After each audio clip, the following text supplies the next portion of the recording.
Okay, fuel and fire hit the stage. Welcome. Let's fire those hands up and give another thunderous applause for my two guests, Eric and Rong.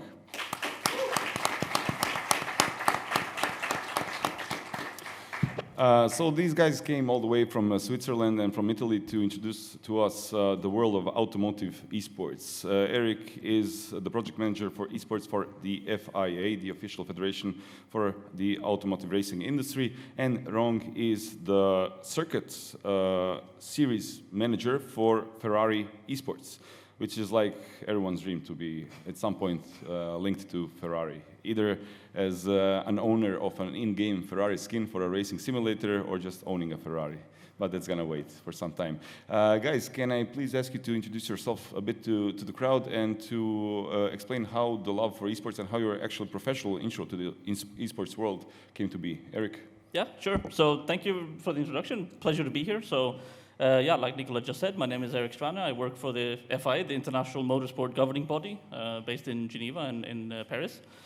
So basically what I do is I manage all of our esports projects that we do at the FIA, at the Federation. I mean, I think a lot of us can relate. I was a young boy. I was playing racing games. I was playing video games, and I was lucky enough to be able to first get involved with my local national motorsport federation back in Sweden, where I'm from, and helping them develop sim racing and esports.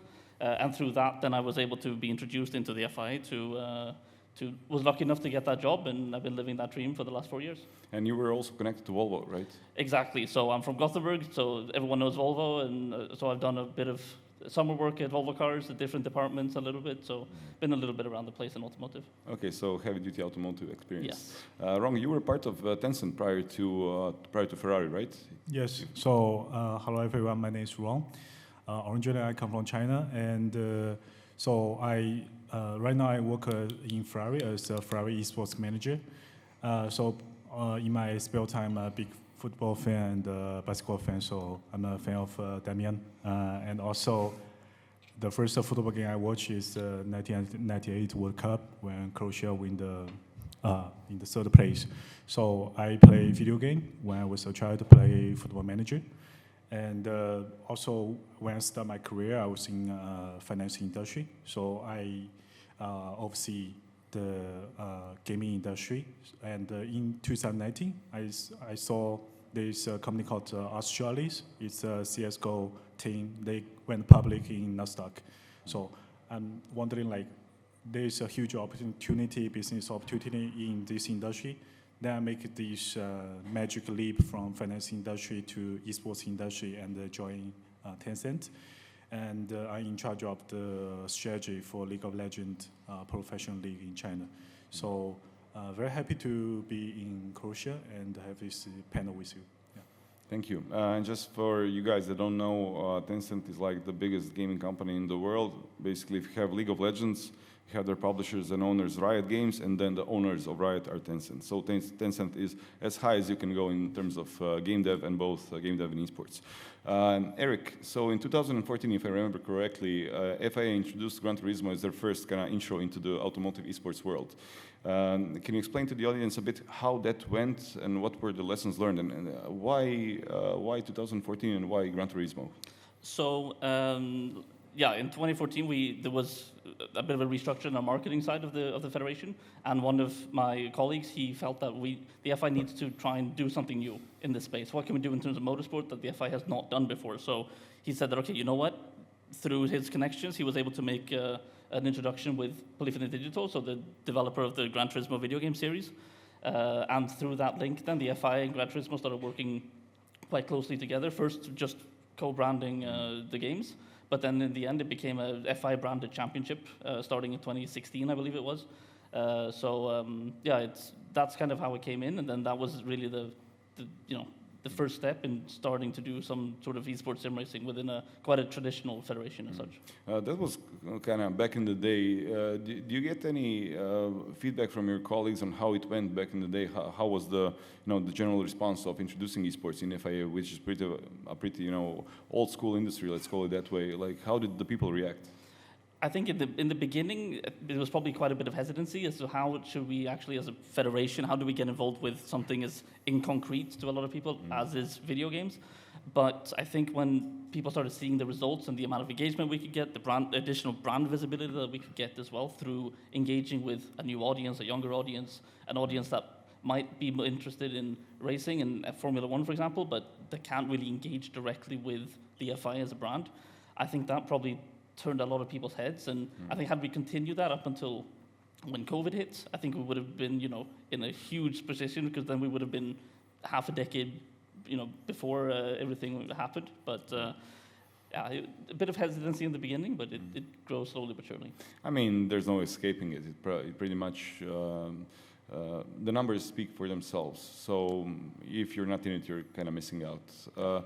Wrong in terms of Ferrari. Ferrari is like overarching brand. So you have your own competitions, you have your own cars within games, within multiple racing titles. You have your own racers. You have Ferrari racers within your own teams. So how does that all come about? How do you handle the brand, the overarching brand within esports, within competitions, teams, racers? Do you handle all of that? Yeah, so actually at the first moment I saw the job description of my title, I'm wondering like what Ferrari have to do with esports, because Ferrari is a luxury brand high out there, and esports is down to the ground, and the community is very young, and it's a mass market. And now I found out like it makes perfect sense for Ferrari to enter the esports world, because the racing DNA is in our company for a long time, and we just need to bring the racing DNA from the real world to the virtual world. So to answer your question, so right now we have 3 different pillars. One of them is Ferrari Esports Series, which I'm in charge of. So it's a competition for public, everyone can join. The winner will join the second pillar is the Scuderia Ferrari esports team, which we will participate a lot of Formula One esports championship. By the way, we just won the constructor champion 3 weeks ago. And the third pillar is we also have our venue, because we have 2 theme parks. One of them is in Abu Dhabi, Ferrari World. So we also have a Ferrari World esports arena. For Ferrari, our goal is to build an ecosystem with the team, the series, and the venue, and create a very good platform for the sim racers to enjoy the game and enjoy the racing game. So what benefits does Ferrari reap out of having esports both as a team and competitions and a brand within games? Is there like revenue potential in those things? Yes. So, for example, there are some sponsors, like our title sponsor HP, also Richard Mille, Bitdefender, Santander. They are both the sponsor of Formula One, and they are also the sponsor of esports, Ferrari esports project, because they want to reach out to the young generation, so convey their value to the young audience. Apart from that, from the sponsors, we also get a lot of revenue through the licensing, because a lot of the racing games like Gran Turismo, like Forza Motorsport, Asphalt, they want to have featured Ferrari car in their game, so we also get a lot of licensing revenue. The third part is we also have a lot of simulators in our museum, in our theme park, so a lot of tourists, they will try on the simulator. I think next time when we have this panel, we should have a simulator nearby so people Absolutely can try. agreed. Yeah. And you should raise Damian. Yes. Yeah, and do you get any revenue cuts out of selling skins within games or Ferrari cars within games? Yes, so we generally don't have a sales share with the skin sale, the skin in the game, but we usually get a permanent payout of the license fee. Mm-hmm. Yeah, so it's not a revenue share model, but it's just a one upfront payment. Okay, and Eric, this year your racers are going to Valencia, and you're co-organizing that. Yeah. That's sort of a World Cup, in a sense. In a sense, yeah. Yeah. So we have this big event called the FI Motorsport Games, which is taking place in Valencia, like you said, in October, where we kind of tease it as to say it's the Olympics of motorsport. So we have, I think, 27 different disciplines of of motorsport. So everything from open wheel cars to touring cars to GT cars. There's rallying, there's karting, and there's 2 esports competitions at that competition that our 147 national member clubs, they get to nominate drivers to send to Valencia and represent their country. So basically it's linking back to that, kind of build a national team. How do you create a real coherent team within your federation, and to try and enter as many disciplines as you can, and then if you do well, you score medals, and then the one with the most medal wins. So yeah. And you've stumbled across my question, my next question by accident. So you mentioned how many national teams? 147 clubs that we have around the world. So you have 147 clubs. You have the FIA, you have the IOC, Yep. you have the IESF, you have the GEF, WTF. How do you handle all of that?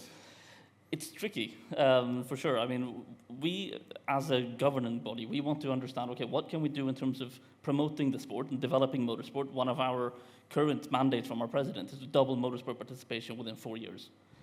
So that's a big task. In 4 years? In 4 years, and we're already halfway through. So I think esports is probably one of the best ways we're going to be able to do that, because it's accessible, it's cheap, it's easy to get to, and you can easily get involved on a high level if you're good enough. But obviously what we want to do is understand the sporting side of it, and we want to make sure that competitions are fair. We want to make sure that there's a, understandable structure within the industry, because you have all these competitions all over the place, for our esports series being one of them, but there's no link between all of the competitions as such. Mm-hmm. So in the long term, what we want to do is we want to have a world championship. That's the end target. We're not quite there yet, but we want to see who is not only the best in the world, but who's the best in your region, who's the best in your country, and even down to who's the best on the street. That's kind of where we want to try and get involved. So who's handling then automotive esports? Is it the FIA? Is it the International Esports Federation? Is it the International Esports Committee? How do you rank those, and how do they combine into generating an actual sustainable ecosystem? I mean, we kind of approach it from the sense, okay, we have global motorsport, and we obviously have that clear link between a real car on a real track and what happens in sim racing and esports. So we feel that obviously that link is very, very close, and that's something we need to maintain.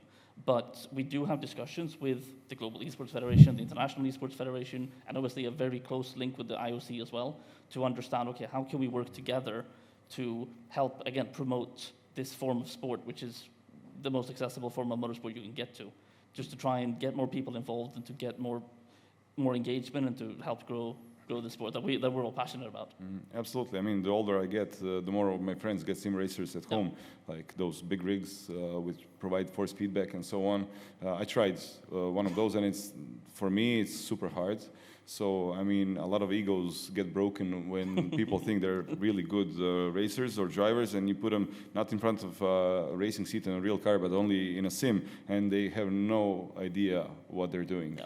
So how does that actually translate to real life? Rong, do you have any experiences with people being really good at sim races and then transferring over to being real life racers? I mean, we all know about, I don't know how many people, can I get a show of hands, how many people saw the Gran Turismo movie maybe last year?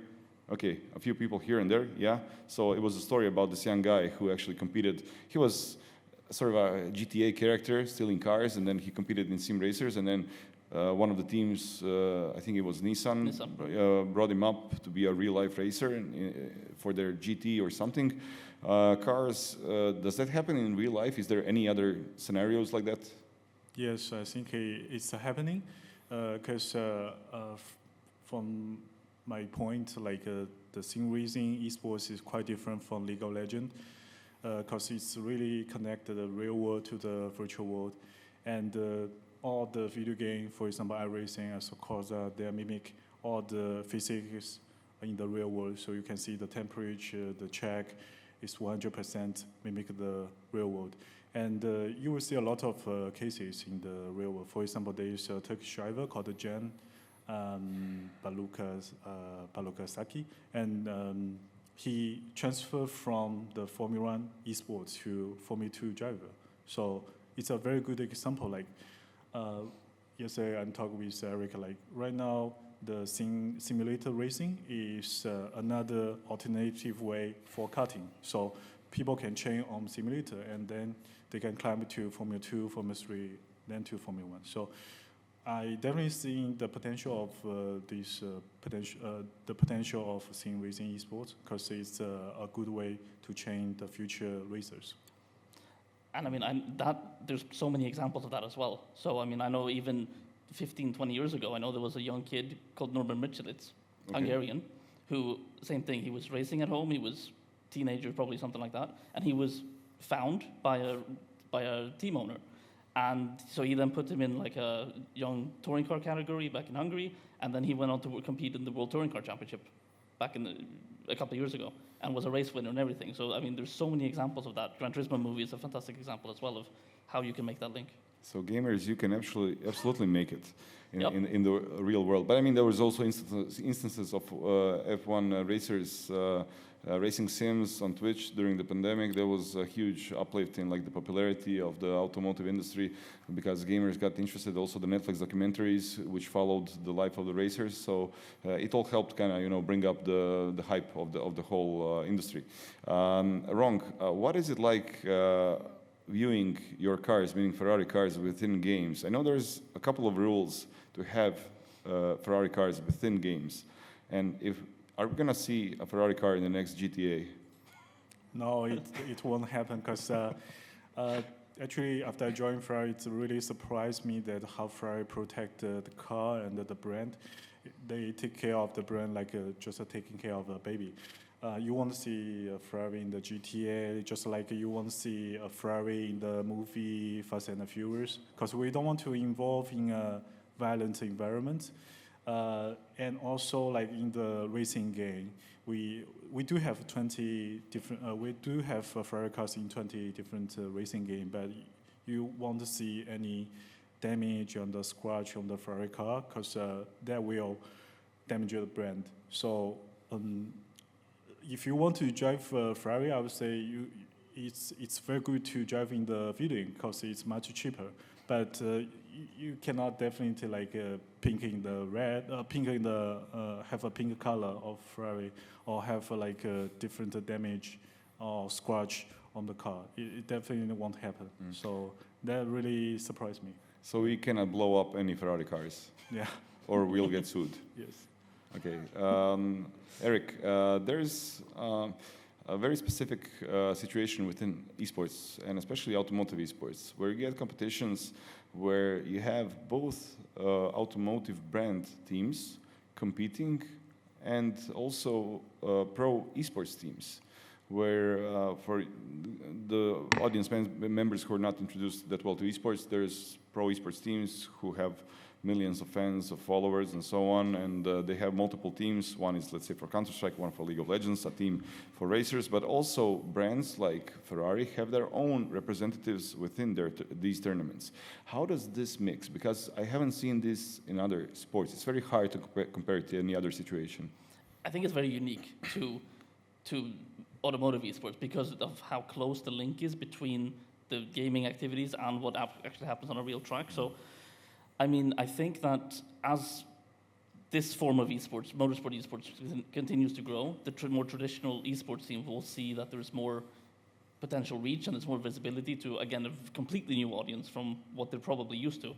So there are examples of these core esports teams that are getting involved with sim racing more and more directly. But then we also have, I mean, just off to my left here, the very, very traditional manufacturers who still have their own esports programs that they try to run and promote their own brands and that. So it's going to be interesting to see how they mix and who comes out on top. I think they both have definitely some strengths that speak to their advantage. So it's going to be very interesting to see when this grows and how it develops. I mean, real-life racers are really accustomed to all the natural environments and all the G-forces and everything, but sim racers, they know ins and outs. They know every millisecond of every game, of every turn, of every circuit.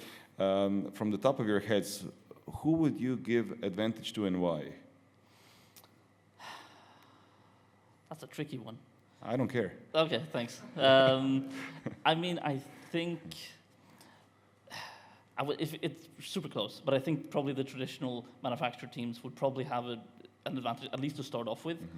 I mean, so take an example. A couple of weeks ago when Formula One were in Italy and they had the Grand Prix at Imola, Max Verstappen, two-time world champion, he brought his simulator to the track.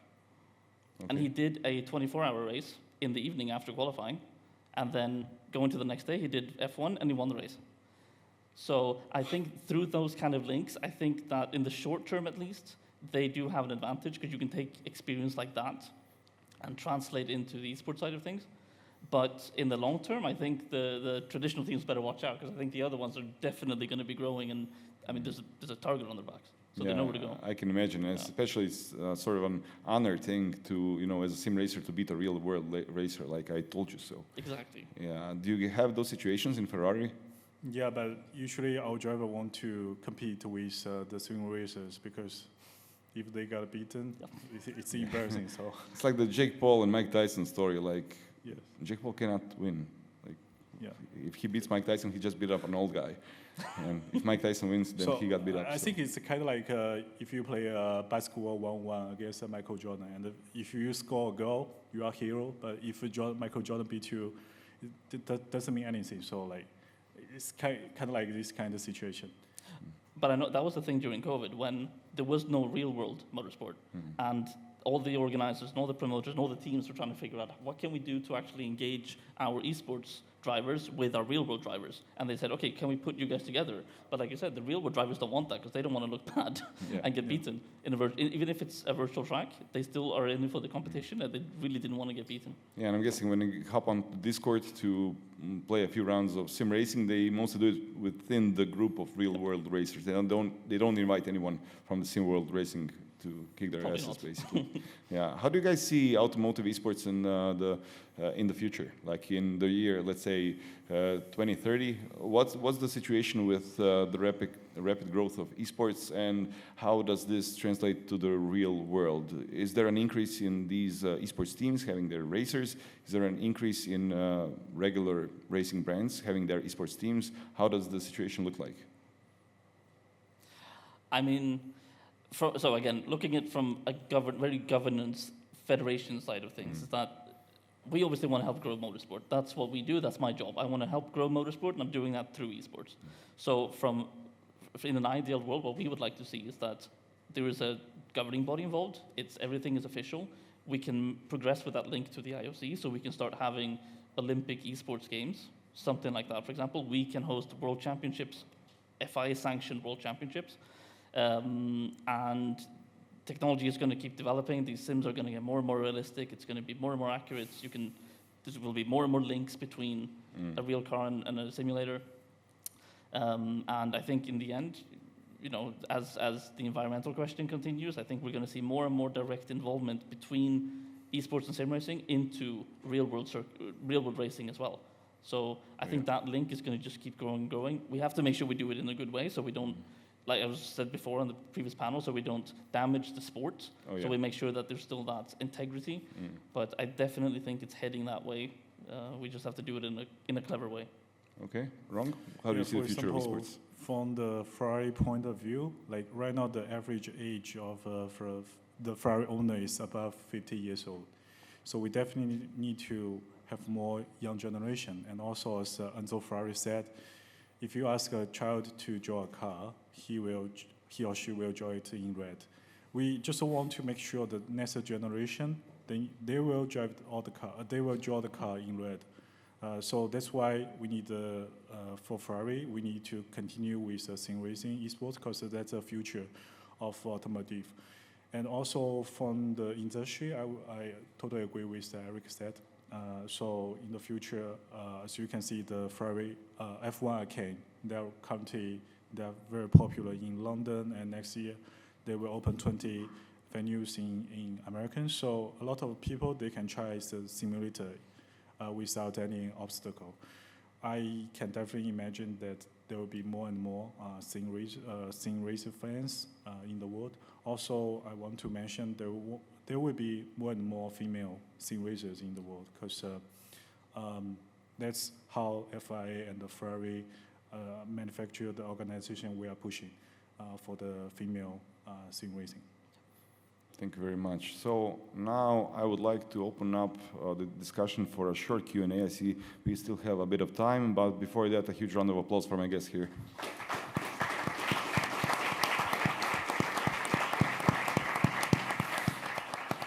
Thank you very much, guys. And I'm guessing we're going to have a walking microphone somewhere here. There's the microphone. So we have 1, 2, 3, 4, 5 questions, 6. Okay, I don't know. Start somewhere. Oh, no. Hi. Thank you for quite an interesting presentation. 2 questions. One, if you can share with us who's the better gamer in the Ferrari team, Leclerc or Sainz? And the other one, Yikes. we all know about the Race of Champions, which is quite an interesting combination of different racing types. Is there any plan in the future of maybe spicing it up even more and having them a race in the esports segment as well to see who the best driver in that category would be? For the first question, I would say it's maybe Charles, because he's more into esports. Carlos, maybe because of his father, he's more like traditional guy, I would say. Sorry, what's the second question? He doesn't have the mic. About Race of Champions. Racing Champions. Yeah. Is there an idea to maybe include esports as an other a race with the Race of Champions concept, where the racers from different types of race? I think there's 2 angles to that, because first of all, if you look back the last couple of years, there has been an esports qualifier for the Race of Champions. So they used to have a program where people could try to qualify online. They would bring the best I think it was like 5 or 6 esports drivers to the Race of Champions event, and they would have a final before the main event, and the winner would then qualify for the main Race of Champions event. And I know that one of the guys, he qualified 3, 4, 5 years ago, I think, and he beat a couple of the XF1 drivers in the Race of Champions. So there's, again, it goes back to that link that we talked about before. But I mean, looking at the Race of Champions is an interesting concept, because I think what we can do as a federation is, if we can apply the same format and concept to esports, so we could have a esports Race of Champions, if you will, that we can have on all the different games that Rong mentioned, and we can have one best of all in terms of who's the actual best esports driver overall, not just circuit, but looking at rally, you can do drifting, you can do whatever you want. And also different games. And on different games, exactly. So that you don't get who's the best driver in this game and who's the best driver in that category on that game. It becomes, okay, globally, who's the best overall. Like a gauntlet. Exactly. Okay, thank you for the question. Hi guys, this is a question for Rong.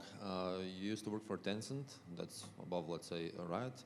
So could you comment on the different stance towards federations in Riot games, and now when you work for driving esports, where there's a closer connection to, let's say, FIA?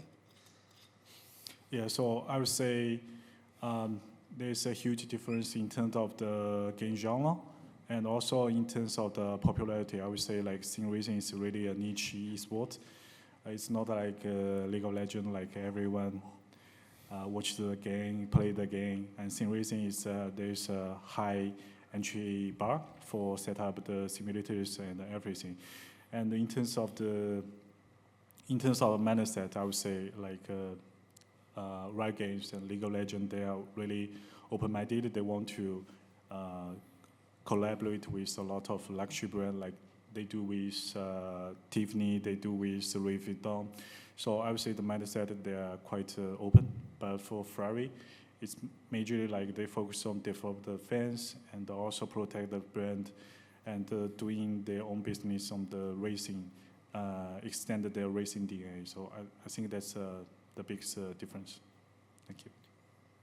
Okay, next question. Hello, everyone. I have a question. You have mentioned Max Verstappen going to sim to Nürburgring race and Le Mans last year, but in 2020 we got Igor Fraga, which was esports almost champion, and next year he got the seat in F3. Do you think that, and he didn't do well, but it's fine for that, but do you think that we will have more esports drivers going to actually pro F2 or F3 probably, and do you think that some older driver for F2, F3 that doesn't have the seat, or F1 can go in the sim racing with like age of 40 maybe later, because it's not that physical as the right? So do you think that's this transition going? Absolutely. I mean, I think we're going to see more and more of that with people who either try to rejuvenate their career, that maybe, like you said, maybe you try to start a real world career, but you don't quite get all the way, and then you go back to esports to try and make a name for yourself, to start winning, and to try and to get discovered, or whatever you want to call it. Igor is a fantastic example because he's been bouncing between doing Gran Turismo and doing F3 on a relatively successful level still, because I mean F3 is not easy. But like I said before, there's a dozen of those kind of examples, and I think when we start, or if we start doing more competitions where the ultimate prize is to put someone in a real car, I wouldn't be surprised if we start seeing, like Ron was talking about, karters and young kids, and maybe young drivers who are trying to find that next tick in their career and use esports to help build a name for themselves. I think it's definitely going to grow more and more, the more visibility the sport gets. Perfect. Thank you very much, everyone, for listening in on the panel. Thank you, Erik and Rong, for participating. And yeah, this is the end of us. And see you out in the corridors. The guys are going to be here today.